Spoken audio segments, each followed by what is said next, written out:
তোমরা ওকে অপমান করছো। তুমি যেমন প্রসূনের মেয়ে, তেমনি মিঠিও আমার বুড়িমার মেয়ে। তোমরা দুজনে আমার কাছে অনেকখানি, অনেক ভালোবাসার। এর থেকে বেশি কঠিন কথা আমাকে বলতে বাধ্য করো না মৌ। শুনুন, আপনি এখানে শাক দিয়ে মাছ ঢাকার চেষ্টা করবেন না, বুঝতে পেরেছেন? এখানে যারা সবাই দেখেছে, সবাই জানে কি ঘটনা ঘটেছে।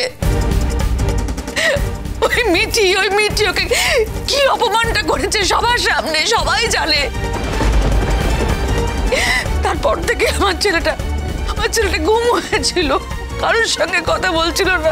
তারপরে শেষ করে ফেললো নিজেকে। এখন এসব কথা বলে কি হবে বৌমা? বরং ছেলেটার পাশে একটু থাকো, বসো। এইরকম করে ওকে তো আর কখনো জড়িয়ে ধরতে পারবে না, সেই কথাটা ভাবো। বৌদি, এইভাবে কাউকে কালপ্রিট বানানো যায় না। বারবার ওকে তুমি অপরাধী করার চেষ্টা করছো। নিজের দিকে তাকিয়ে দেখো বৌদি, দোষটা কার? তুমি বোধহয় চিঠির কথাটা ভুলে যাচ্ছ। এবার আমি বাধ্য হব চিঠিটা সবার সামনে খুলে পড়তে।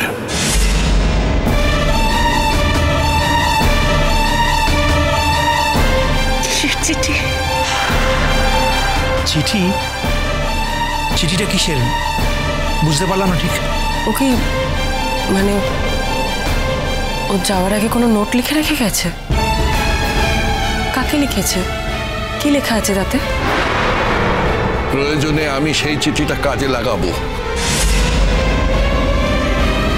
যদি অকারণে একটা মেয়েকে এইভাবে দোষারোপ করা হয়, তাহলে কিন্তু আমি বাধ্য হব সেই চিঠিটা বার করতে।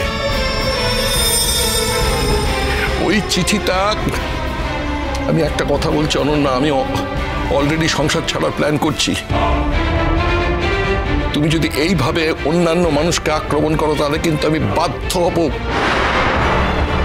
আমি তোমাকে বাঁচাতে চেয়েছিলাম অনন্যা, কিন্তু তুমি যদি নিজের মৃত্যু নিজে ডেকে আনো, আমার কিচ্ছু করার থাকবে না। চুপ করো। এসব কথা এখন থাক সর্বজিৎ। আমাদের যা যা করণীয়, মানে ওই কঠিন কাজগুলো এখন করতে হবে তো মিঠি দিদি ভাই।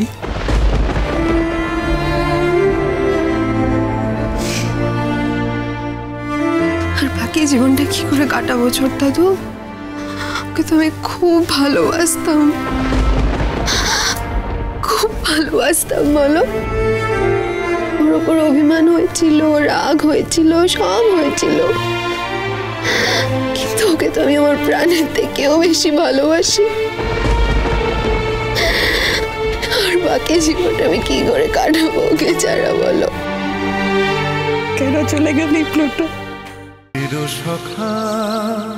চিরসখা সোম থেকে রবি প্রতিদিন রাত ৯টায় স্টার জলসায় ও জিও হটস্টারে।